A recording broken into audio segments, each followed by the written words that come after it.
Right. Pull up a chair, grab your tea, or your pint, because this is no any old day in paradise. It's transfer season, and I've got 3 massive bits of news that could change the face of Celtic's attack for next season. First up, imagine Tierney charging up that left flank again. Now imagine him linking up with a £5 million dynamo who actually knows how to finish the move. Talks are underway and this could be tasty. But wait, there's more. You've heard the name Evan Ferguson, haven't you? £100 million rated striker tipped for the very top. And guess what? There's whispers he could be wearing the hoops if the stars align. Someone tell Adam Ida to keep an eye on his locker. And the final headline, the big one, Celts have been granted permission to talk to Swedish baller Benjamin Nygren, a forward who can play across the front 3.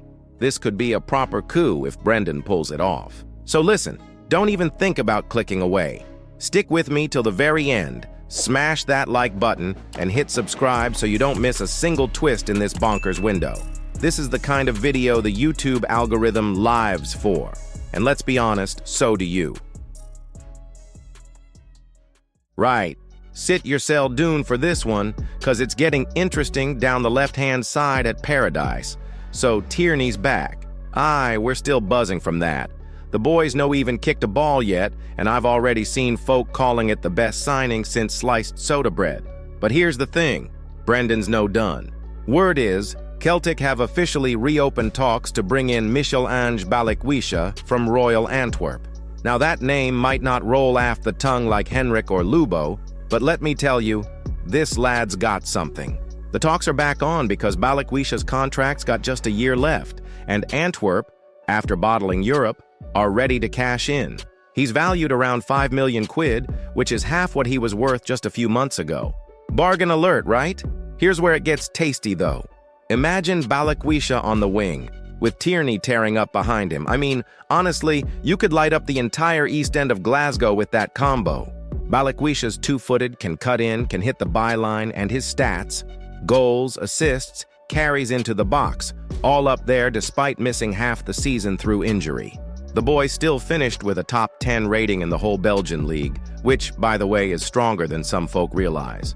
No like that Farmers League over at Ibrox. You put Balikwisha in front of KT, let them overlap, link up, stretch defenses, it's game over. And don't forget, Tierney's got 37 assists from his last spell here. 37. That's no a full-back. That's a winger in disguise. Now here's where I need your take, and don't bottle it. If it comes down to splashing £5 million on Balikwisha or using that cash to strengthen another area, say a striker or central mid, where would you put your money? You back in the dream left-hand side, or are you thinking there's bigger fires to put out? Let me know, because this could be the difference between another double or the treble we let slip away. Right. Now this one's got Paradise gossip levels dialed up to 11. So listen in. Evan Ferguson, remember that name? The same lad who was being talked up as a £100 million striker not that long ago. He burst onto the scene at Brighton like a runaway train, goals flying in, comparisons to the best, headlines everywhere.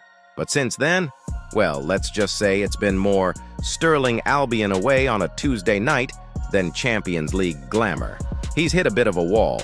33 games without a goal, shuffled about between Brighton and a short spell at West Ham, where he barely kicked a ball.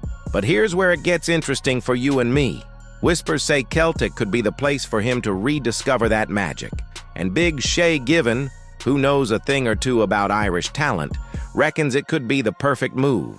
Now don't get carried away thinking we're lashing out tens of millions. We're no PSG, but a loan? That's a different story. Imagine Ferguson in the hoops for a season, working under Brendan, feeding off Tierney bombs and made a chaos. Honestly, it's the kind of thing that makes defenders weep quietly on the bus back to Aberdeen. Given says the boy just needs to feel like someone believes in him. Build the team around him. Give him a run, a purpose, a fan base that'll scream his name whether he scores or no. Though he better score, let's no pretend we're patient saints. Now here's the thing I want you to answer, and don't sit on the fence. If you could only take one, Evan Ferguson on loan or Adam Ida back permanently, at which way would you go? Both Irish, both young, both got something to prove. But are you chasing the potential of a once-in-a-generation striker, nor sticking with the lad who's already hit 20 in the hoops? Let's be honest. If this deal happens, it could be the biggest move of our summer, but it could also be a gamble. So what are you saying? Golden opportunity? Or a shiny distraction from the real rebuild we need? Drop it in the comments. I'm waiting to hear what you think. All right, come here for this one. And don't blink, because it's starting to heat up. Brendan's transfer engine is rumbling early doors, and the next name in the frame is Benjamin Nygren. I, the Swedish lad from Nordsjælland. Celtic have officially been given the nod to open talks with him. And before you say, who, just wait till you hear what's bubbling beneath this one. He's 23, capped by Sweden, and just 6 months left on his contract in Denmark, which, let's be honest, is basically football's version of come and get me before I go for free. And guess what?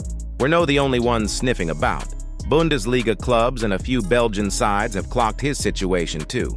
So this is nay just a punt, it's a race. Now, Celts are reporting that we've already started talks with the players' reps, even though the boy's currently sunning himself on holiday. Love that. Imagine checking your phone at the beach and seeing a message from Brendan Rodgers. That's enough to make anyone drop their cocktail. Initial word is that it'll cost around 2 million quid to get the deal done, bargain territory. That's the price of a decent flat in Shawlands.